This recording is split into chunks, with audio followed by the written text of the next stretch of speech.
कौशल जनपद के सावत्थी नगर ने भगवान बुद्ध के संघ को कई ऐसे भिक्षु दिए जिनकी प्रकाश की रश्मियां, प्रकाश की किरणें आज तक सारे जगत को अंतर्दृष्टि प्रदान कर रही हैं। ऐसी ही एक रश्मि, ऐसी ही एक किरण थी पटाचारा। पटाचारा सावत्थी के एक धनी सेठ की बहुत ही लाडली और रूपवती लड़की थी। वह बड़े ही लाड़ प्यार और सुख सुविधाओं में पली और बड़ी हुई थी। उसकी उम्र विवाह के योग्य हुई।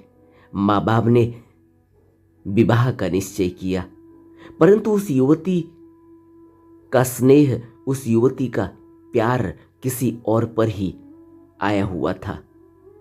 वह किसी और लड़के पर आसक्त थी और वह भी उसी के घर में एक नौकर था जिसको वह अपना दिल दे बैठी थी। उसने घर से कुछ सामान लिया और उस सेवक के साथ वह अपनी जिंदगी बिताने के लिए घर से निकल गई और पलायन कर गई। सावत्थी से बहुत दूर चले गए दोनों और उन्होंने गृहस्थी बना ली, अपना घर बसा लिया, दोनों ने शादी कर ली। इस तरह से इस धनी सेठ की रूपवती लड़की पटाचारा का विवाह उसके ही घर के एक नौकर के साथ हो गया। समय बीतता गया, पटाचारा गर्भवती हुई। पति के घर में वह सब सुख सुविधाएं थी नहीं, वह एक मामूली सा नौकर था। अब भी वो कोई छोटा मोटा काम करता था। उसे अपना मायका याद आने लगा। उसने अपने पति से निवेदन किया। पति ने कहा कि 1-2 दिन और इंतजार करो, और इसी तरह दिन निकलते गए। पति टाल मटोल करने लगा। आज और कल के फेर में उसके प्रसव का दिन नजदीक आ रहा था और एक दिन वह पति को बिना बताए, पति की बिना अनुमति के ही मायके से रवाना हो गई। पति घर पर था नहीं, पड़ोसियों को बताकर गई थी कि पति आ जाएगा तो उसे बता देना कि वो मायके जा रही है। पति घर आया, पत्नी को नहीं देखा घर में, और आसपास से पता चला कि पत्नी तो मायके चली गई है। वह पीछे पीछे दौड़ा। उसे बड़ा दुख हुआ, अफसोस हुआ कि आज उसके पास पैसों की कमी होने के कारण, वैभव संपन्न नहीं होने के कारण उसकी पत्नी को यह दुर्दशा सहन करनी पड़ रही है। वह उसी रास्ते उसको ढूंढने निकल पड़ा। उसने पटाचारा को मार्ग में ही पा लिया और उसे नहीं जाने का वचन लिया। पत्नी मानी नहीं, चलती रही। दोनों साथ साथ आगे को ही चलते रहे। कुछ दूर चले ही थे कि पत्नी को प्रसव पीड़ा होने लगी और वहीं रास्ते में संतान की उत्पत्ति हो गई। दोनों खुश हुए और जिस प्रयोजन से वह पिता के घर जाना चाह रही थी, वह प्रयोजन रास्ते में ही पूरा हो गया। रास्ते में ही बच्चा हो गया। उनका जाना टल गया और वो वापस अपने घर आ गए, फिर सुख से रहने लगे। समय बीतता चला गया। ऐसे ही 1 साल 2 साल बीत गए। फिर पटाचारा गर्भवती हो गई और फिर वही बात हुई कि पटाचारा को लगा कि उसे मायके चले जाना चाहिए, यहां उसकी देखभाल नहीं हो पा रही है। पति टाल मटोल करता रहा और एक दिन पत्नी ने सोचा कि वह अपने पिता के घर चली जाएगी। वो घर से निकल गई। पति घर में था नहीं। पति को बाद में मालूम पड़ा कि वह तो घर से चली गई है अपने पिता के घर। तो वह पीछे पीछे दौड़ा। एक जंगल में दोनों का साथ हो गया। वे साथ चले जा रहे थे। भयंकर तूफान आया, आंधी आई, बिजली चमकने लगी, बादल गड़गड़ाने लगे।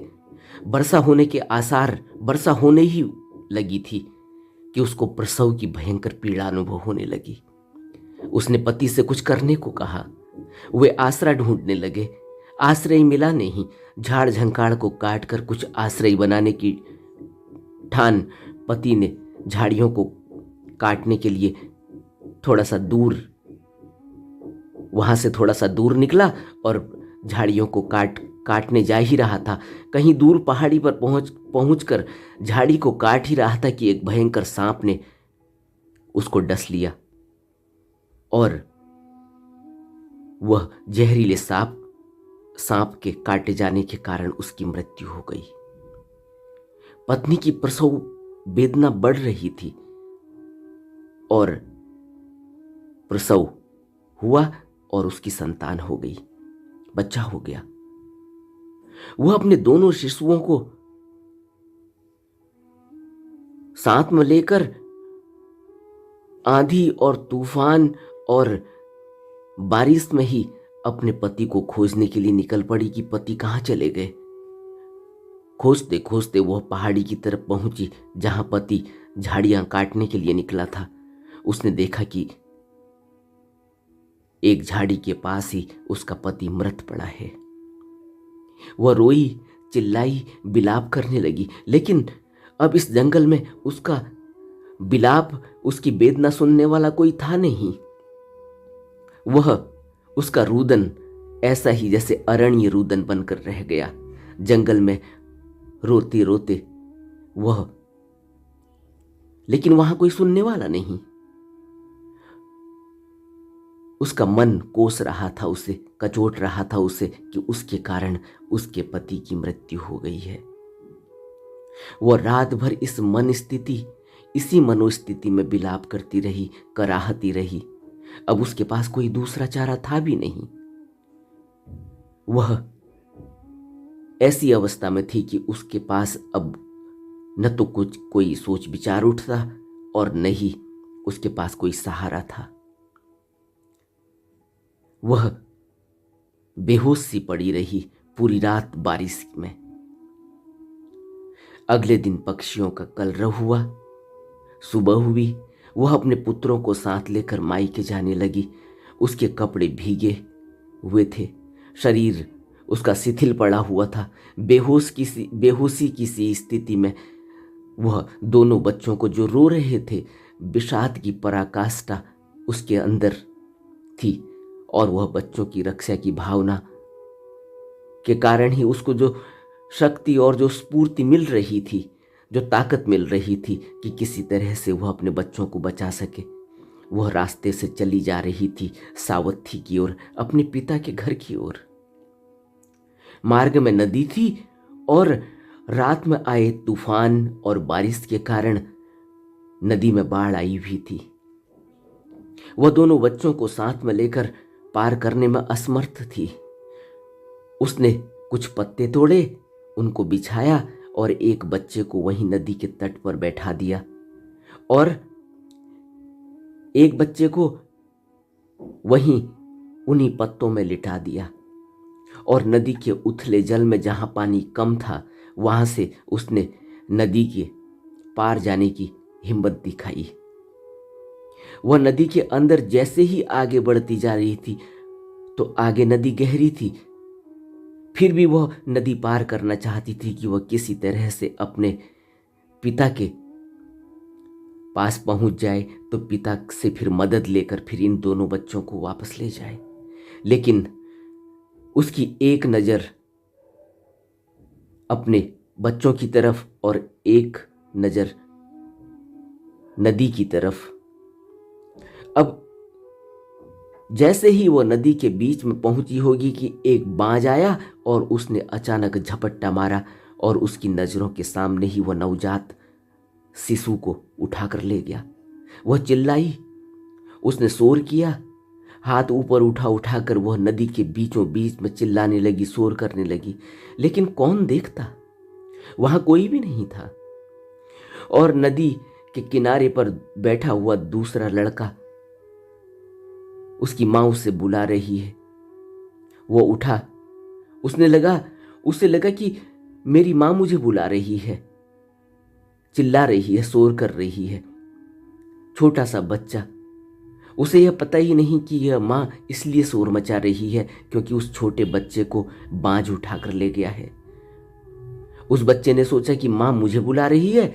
वह नदी की तरफ बढ़ गया और नदी की धारा में उतर गया, लेकिन नदी में पानी तेज था। वह कैसे माँ तक पहुंचता? वह बह गया, वह डूब गया।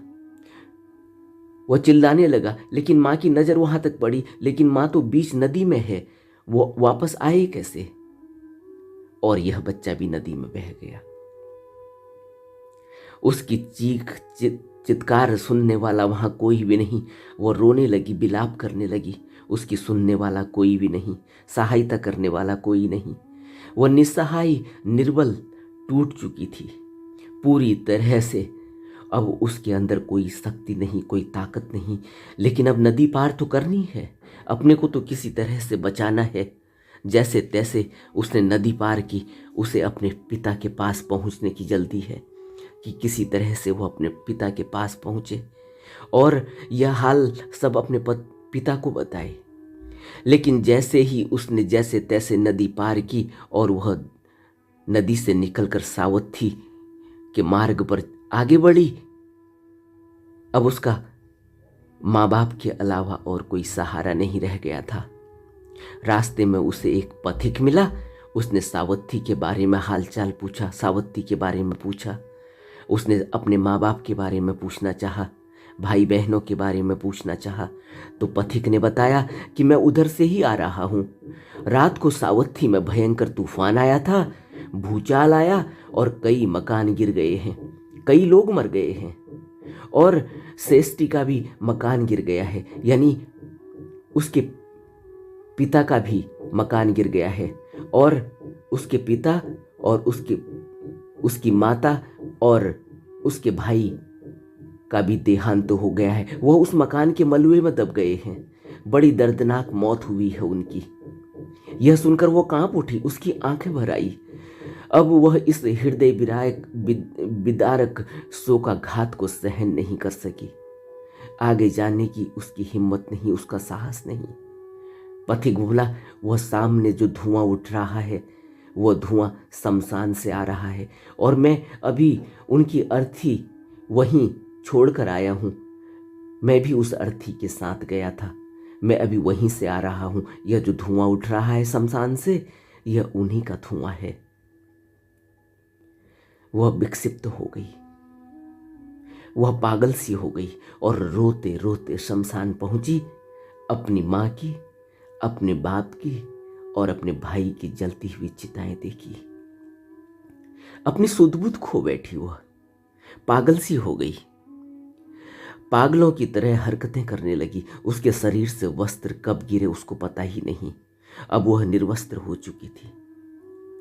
सावथी की हर गली, हर कूचे में वो चिल्लाती फिरती कि मेरे दोनों बच्चे मर चुके हैं, मेरे पति को झाड़ी में सांप ने डस लिया और वह मर चुका है। और मैंने एक ही चिता पर अपने माँ बाप और भाई को जलते हुए देखा है।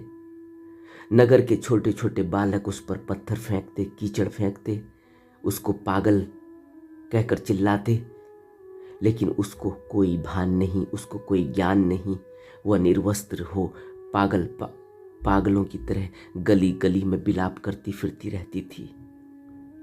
यही सावथी की गलियों में वो घूमती रहती।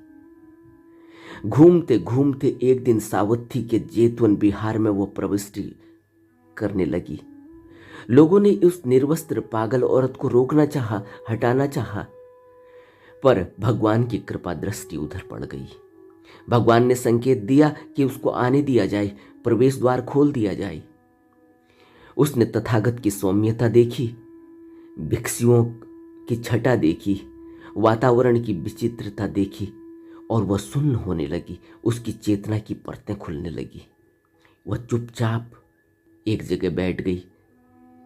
अपने शरीर को देखा, अपने शरीर का उसे भान हुआ, अपने शरीर की याद आई तो अपनी नग्नता का भान करने लगी। अपने नग्नता को देखकर वह लज्जित होने लगी। उसे लज्जा का बोध हुआ और वह अकड़ू होकर बैठ गई। तभी एक भिक्षु ने अपना चीवर उसके ऊपर डाल दिया। उसने अपने शरीर को उस चीवर से, उस कपड़े से ढक लिया और भगवान के चरणों में अपना सिर रख दिया। भगवान गंभीर थे, उसकी हालत देखी और बोले, पुत्र परलोक गमन में सहायक नहीं होते हैं, वे रक्षा नहीं करते।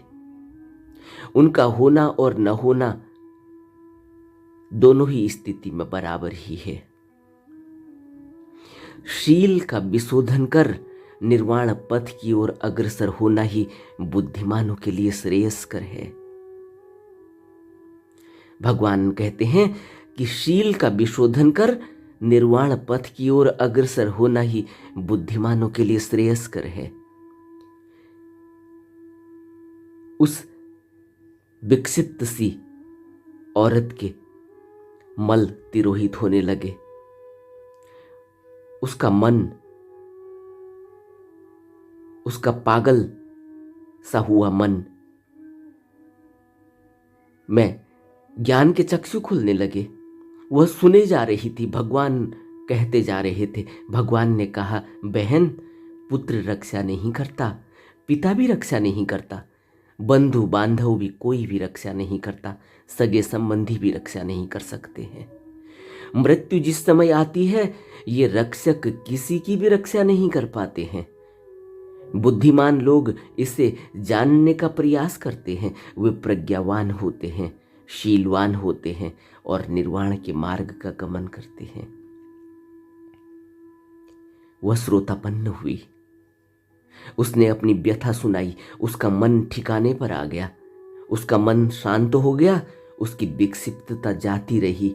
तब उसने भगवान को अपनी पूरी व्यथा सुनाई और भगवान ने फिर कहा, तुम्हारी सहायता के लिए कोई दूसरा अब आने वाला नहीं है, तुम्हें अपनी मदद खुद ही करनी पड़ेगी।